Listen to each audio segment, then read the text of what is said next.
பழத்தை சொல்லுங்க. உருண்டையான நாவல் பழத்தை தரையில் உருட்டிடுவேன்.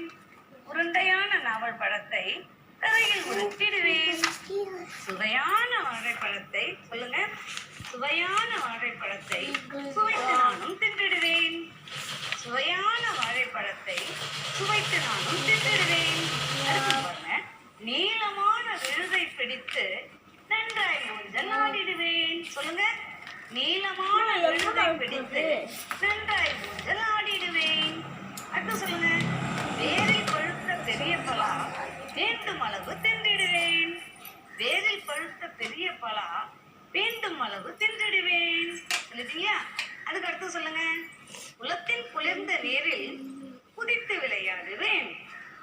உலத்தின் குளிர்ந்த நீரில் குதித்து விளையாடுவேன். சொல்லிட்டீங்களா? அடுத்து சொல்லுங்க. வளைந்த கிளையில் வாழை சுருட்டி தலைகீழாக தொங்கிடுவேன். வளைந்த கிளையில் வாழை சுருட்டி தலைகீழாக தொங்கிடுவேன். அம்மா என்னை தேடும் முன்னே சொல்லுங்க. அம்மா என்னை தேடும் முன்னே விரைந்து ஓடி வந்து சேர்ந்துடுவேன். அம்மா என்னை தேடும் முன்னே விரைந்து ஓடி வந்துட்டு சேர்ந்துடுவேன். சொல்லிட்டீங்களா? இப்ப நம்ம எல்லாத்தையும் படித்து பழகணும். எதற்காக? இந்த சொற்றொடர்கள்ல உள்ள அந்த வார்த்தைகளை சொற்களை நம்ம என்ன செய்யணும்? தெளிவா உச்சரிக்க முதல்ல நம்ம பழகிக்கணும். சரியா?